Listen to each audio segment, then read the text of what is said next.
Hello student, today we are going to start with our new exercise 7.2, and this exercise is based on the topic criterion of congruence of triangle. We have already learned about the criterion of congruence of triangle in our previous video.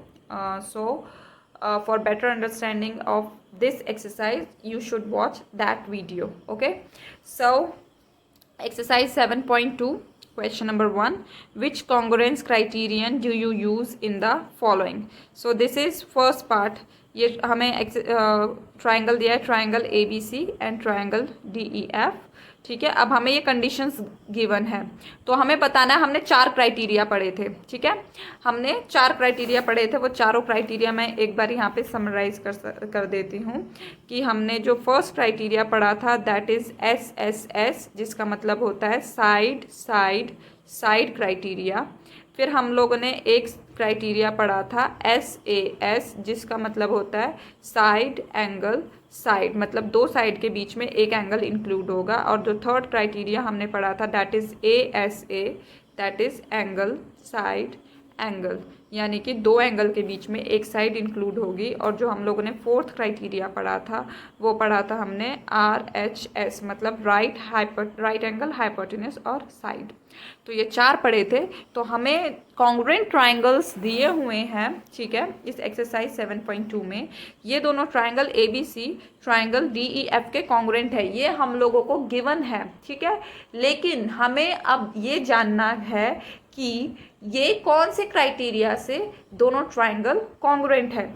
जैसे कि यहाँ पे AC के equal जो side है वो कौन सी है, DF. ठीक है, देन AB, ये इक्वल का सिंबल दिखाने के लिए यूज़ करते हैं. ठीक है, AB के इक्वल जो साइड है वो DE है. ठीक है, देन BC के जो इक्वल साइड है वो कौन सी है, EF है. तो यहाँ पे क्या है, साइड. ठीक है, फिर ये AC साइड DF साइड के इक्वल है, AB साइड DE साइड के इक्वल है, BC साइड EF साइड के इक्वल है.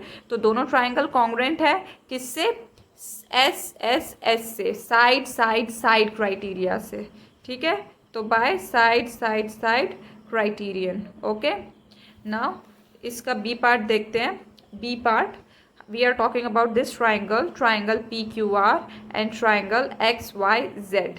So here ZX means this side is equals to RP, this side. Okay, and RQ means this side is equals to ZY, means this side. Okay, and now angle PRQ means this angle is equals to angle XZY means this angle.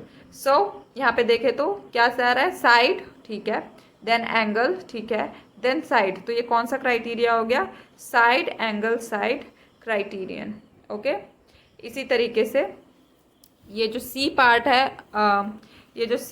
है और ये D part है, ये तुम लोगों का homework है. तुम लोगों को पता लगाना है कि ये जो C पार्ट वाले ट्राइंगल्स हैं ये कौन से क्राइटेरियन से ये दोनों ट्राइंगल कॉन्ग्रुएंट है, और ये जो D पार्ट वाला ट्राइंगल है ये दोनों ट्राइंगल्स कौन से क्राइटेरियन से दोनों कॉन्ग्रुएंट है. ठीक है, now question number 2, you want to show that triangle ART, we are talking about this triangle. Okay, triangle ART and triangle PEN, these are congruent. हमें शो करना है कि ये दोनों ट्राइंगल कॉन्ग्रुएंट है. तो कैसे शो करना, if you have to use SSS criterion, अगर हमें SSS क्राइटेरियन यूज़ करना है तो we need to show that, हमें SSS क्राइटेरियन शो करना है ये दोनों को कॉन्ग्रुएंट प्रूव करने के लिए. तो हमें प्रूव करना पड़ेगा कि AR, हमारा जो ट्राइंगल का नाम है वो देख लो, ART एंड PEN. ठीक है, तो AR PEN के कॉन्ग्रुएंट है, ये हमें गिवन है, और हमें SSS क्राइटेरिया से इसको कॉन्ग्रुएंट प्रूफ करना है. तो अब क्या है, मुझे एक साइड दी है AR, SSS क्राइटेरिया मतलब मेरे को AR के कॉरस्पॉन्डिंग साइड ढूंढनी है. तो यहाँ पे इसके लिए हम लोग ट्राइंगल के नेम का यूज़ करते हैं, दैट इज़ AR के कॉरस्पॉन्डिंग क्या है, PN. So this, sorry, PE. ठीक है, तो ये PE आएगा. तो यहाँ पे अगर मैं देखूँ तो ये AR के कॉरस्पॉन्डिंग PE साइड, मतलब ये दोनों साइड्स इक्वल है. इसी तरीके से आर टी यानी कि ये वाली side R T, are T के कॉरस्पॉन्डिंग देखो तो लास्ट यहाँ पे आर टी लास्ट में 2 लेटर्स हैं, तो दूसरे ट्राइंगल में भी मेरे को लास्ट के 2 लेटर्स देखने पड़ेंगे यानी कि ई एन, तो ये ई एन। ठीक है, तो आर टी के कॉरस्पॉन्डिंग साइड क्या हो गई, ई एन। ठीक है, अब A T, A T A first letter है तो दूसरे ट्राइंगल में फर्स्ट लेटर क्या है, पी, टी लास्ट लेटर है तो दूसरे ट्राइंगल के नेम में लास्ट लेटर क्या है, एन, तो ये क्या हो गया, पी एन, यानी कि ए टी के कॉरस्पॉन्डिंग साइड कौन सी, पी एन हुई।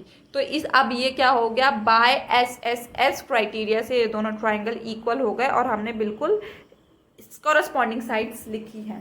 ठीक है, अब यहाँ पे हम लोगों को गिवन है, if it is given that angle T is equals to angle N, ये वाला एंगल ये वाले एंगल के बराबर है, then you are to use S A S criterion. ठीक है, तो हमें बताना है कि आर टी के कॉरस्पॉन्डिंग साइड कौन सी होगी और पी एन के कॉरस्पॉन्डिंग साइड कौन सी होगी। तो तुम दोबारा से इस ट्राइंगल का नेम यूज़ कर सकते हो, ठीक है, या फिर इन फिगर्स का भी यूज़ कर सकते हो। ठीक है, तो जैसे आर टी इसके कॉरस्पॉन्डिंग साइड ई एन, तो ई एन। ठीक है, यहाँ पे हम लोगों ने दिखा दिया।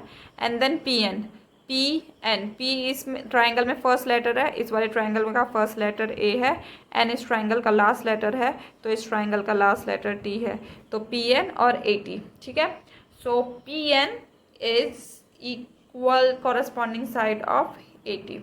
ठीक है, सो ये हम लोगों ने S A S criteria prove कर दिया। Next, if it is given that A T is equals to P N, अगर हम लोगों को गिवन है कि ये जो ए टी साइड है अगर ये पी एन साइड के इक्वल है, you have to use A S A criteria, then we need to have, मैं इसका साइड यहाँ पे ड्रॉ करती हूँ। क्वेश्चन नंबर 2, ये दोनों triangle,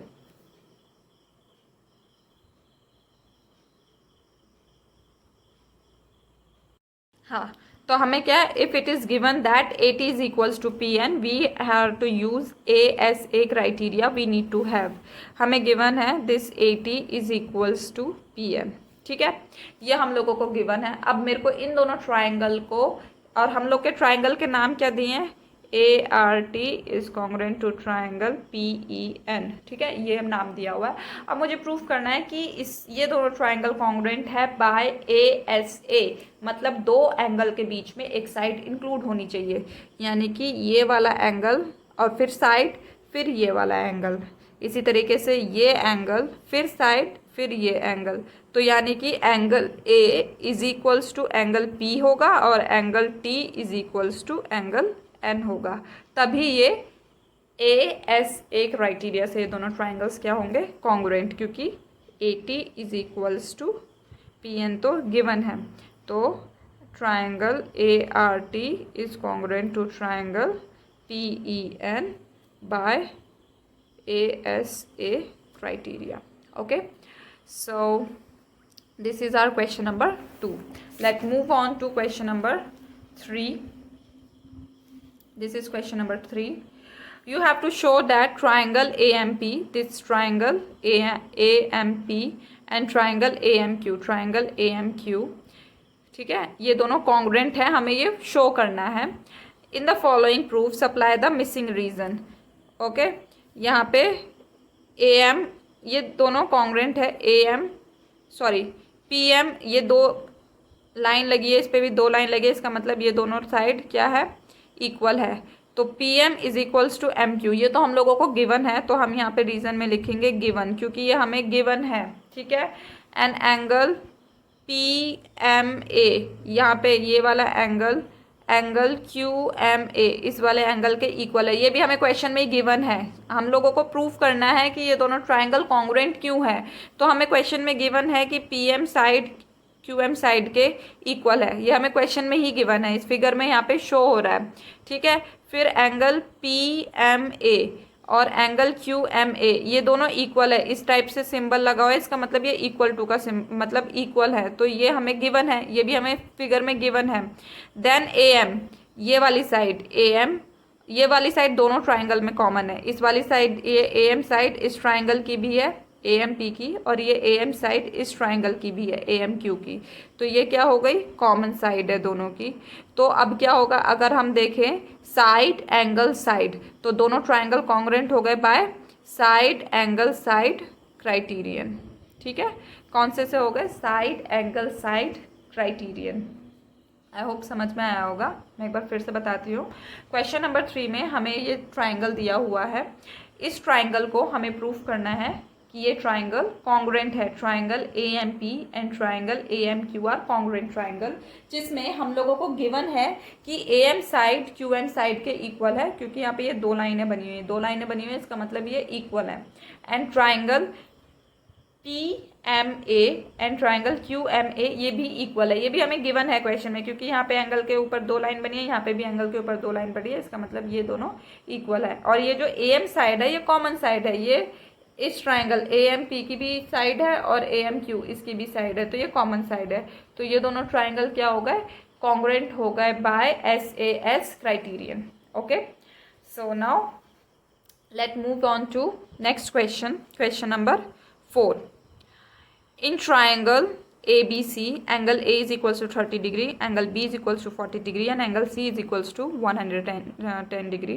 And in triangle PQR, angle P is equals to 30 degree, angle Q is equals to 40 degree, and angle R is equals to 110 degree. A student says that triangle ABC is congruent to triangle PQR by angle congruence criterion. Is he justified? Why or why not? मतलब एक triangle है ABC, ठीक है, मैं यहाँ पे draw करती हूँ। क्वेश्चन नंबर 4, एक ट्राइंगल है ABC और एक ट्रायंगल है PQR। अब ये ट्रायंगल 30 डिग्री है और ये ट्रायंगल भी 30 डिग्री है। फिर ये ट्रायंगल ट्रायंगल कह रही हूँ, एंगल, ये एंगल 40 डिग्री है, ये एंगल भी 40 डिग्री है, और ये एंगल 110 डिग्री है और ये एंगल भी 110 डिग्री है। ये दो ट्रायंगल बने हुए हैं। अब एक बच्चा कह रहा है, एक स्टूडेंट कह रहा है कि ये दोनों ट्रायंगल कॉन्ग्रुएंट ट्रायंगल है बाय ए क्राइटेरिया। क्या वो सही कह रहा है? अगर सही कह रहा है तो भी जस्टिफाई करो, क्या वो गलत कह रहा है, और अगर गलत कह रहा है तो भी जस्टिफाई करो अगर वो गलत कह रहा है तो। सो देखो यहाँ पे तो मैंने दोनों सेम बना दिए। मैं इसका एक एग्जाम्पल लेती हूँ, ठीक है। एक मैंने यहाँ पे साइड ली और एक इस तरीके से साइड लिया और एक इस तरीके से साइड ली है। ये भी एंगल मेरा 110 डिग्री है, ठीक है। और मैं ऐसा ही एक एंगल बनाती हूँ, बस मैं साइड बड़ी बड़ी बना देती हूँ। ये भी एंगल मेरा 110 डिग्री है, ठीक है। और ये एंगल मेरा 30 डिग्री, ये एंगल मेरा 30 डिग्री है, तो यहाँ पे ये भी एंगल मेरा 30 डिग्री है। और ये एंगल मेरा 40 डिग्री है, तो यहाँ पे ये एंगल भी मेरा 40 डिग्री है। देखा जाए तो दोनों के एंगल्स बिल्कुल इक्वल है। क्या ये कॉन्ग्रुएंट है? देख समझ में आ रहा है कॉन्ग्रुएंट नहीं है, बिकॉज अगर मैं इसको इसके ऊपर रखूँगी तो ओवरलैप नहीं होगा। दिख रहा है सीधा सीधा कि ये छोटा ट्राइंगल, ये बड़ा ट्राइंगल है। तो जब तीन एंगल्स इक्वल होते हैं तो उसी एंगल्स को, और ऐसा क्यों होता है? बिकॉज एंगल है तो ये आर्म मैं कितनी भी एक्सटेंड कर सकती हूँ उस तरफ, और ये आर्म कितनी भी एक्सटेंड कर सकती हूँ, और उसके बाद जो मैं लाइन ज्वाइन करूँगी वो हमेशा 40 और 30 डिग्री का एंगल ही बनाएगा, ठीक है। इसलिए ये दोनों ट्राइंगल कॉन्ग्रुएंट नहीं है, क्योंकि ये छोटा है ये बड़ा है, ये इस पर ओवरलैप नहीं हो पाएगा अगर मैं इसके ऊपर रखती हूँ। So is the student justified? So हम कहेंगे no the student is wrong, no the student is wrong. और उसका आंसर ये है, मैंने ये है इसका आंसर। ये फिगर ड्रॉ करेंगे and no the student is wrong, ठीक है। So this is our question number 4. Now next question, question number 5. Question number 5. In the figure, the two triangles are congruent. This is a figure RAT, and two triangles are congruent and corresponding parts are marked. ये triangle और ये triangle congruent है और इनके corresponding parts को mark किया हुआ है। जैसे आर टी के इक्वल साइड कौन सी है, आर टी के इक्वल साइड है ओ डब्ल्यू, ठीक है। एंड ये ए टी के इक्वल साइड कौन सी है, ओ एन, ठीक है। एंगल ए के इक्वल एंगल ओ है, एंगल आर के इक्वल एंगल डब्ल्यू है और एंगल टी के इक्वल एंगल एन है। तो हमें लिखना है we can write angle A R T is congruent to, angle A R T कौन से ट्राइंगल के कॉन्ग्रुएंट होगा। तो मैं एंगल से देख लेती हूँ, यहाँ पे एंगल इजी है। एंगल आर के कॉरस्पॉन्डिंग साइड एंगल डब्ल्यू है, तो आर के सामने डब्ल्यू आएगा, ठीक है। एंगल ए के इक्वल एंगल ओ है, तो यहाँ पे ओ आएगा। एंगल टी के इक्वल एंगल एन है, तो यहाँ पे एन आएगा, ठीक है। मैंने सारे एंगल तो लिख दिए सामने सामने कॉरस्पॉन्डिंग एंगल्स। अब साइड देख लेते हैं। Angle A side A R के इक्वल साइड ओ डब्ल्यू है, तो ये ए आर के इक्वल ओ डब्ल्यू है या डब्ल्यू है, ठीक है। फिर ये ए टी के इक्वल ओ एन है, तो ये ए टी के इक्वल ओ एन है। तो इसका मतलब ये वाला ही ट्राइंगल क्या होगा, इसके कॉन्ग्रुएंट होगा। सो आज के लिए बस इतना ही। Thank you.